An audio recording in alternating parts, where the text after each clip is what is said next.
एक बार शादी के बाद पहली बार मैके आई बेटी जब वापस ससुराल जाने लगी तो माँ बाप ने उसे बहुत से तोहफे तोवाइफ दिए, जिसमें बाप ने बेटी को एक अगरबत्ती का पैकेट भी दिया और उससे कहा कि बेटी तुम जब भी नमाज पढ़ो या दुआ करो तो इस अगरबत्ती को जरूर जला लेना।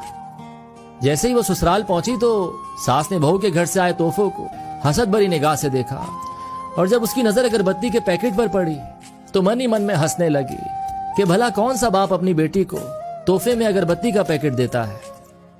सुबह जब बेटी नमाज के लिए उठी तो उसने बाप के दिए अगरबत्ती के पैकेट को खोला तो उसमें से एक चिट्ठी भी निकली जिसमें लिखा था कि बिटिया, ये अगरबत्ती खुद तो जलती है लेकिन अपनी महक से पूरे घर को महका देती है।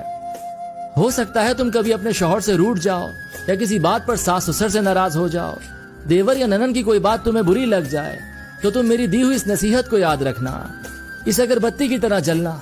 जैसे अगरबत्ती खुद जलकर अपनी महक से दूसरों को तरोताजा रखती है, उनको सुकून देती है, इसी तरह बेटी तुम भी सह जाना। अपने ससुराल को महका समझकर अपने अच्छे रवैये और खुश इखलाकी से उनके घर के सुकून की वजह बन जाना। ये पढ़कर बेटी फूट फूट कर रोने लगी तो उसका शौहर और सास ससुर भी वहां पहुंच गए और पूछने लगे कि क्या हुआ। तो बहू ने वो चिट्ठी अपने शौहर को दे दी। जब शौहर ने चिट्ठी को पढ़ा तो सबकी आंखों में आंसू आ गए।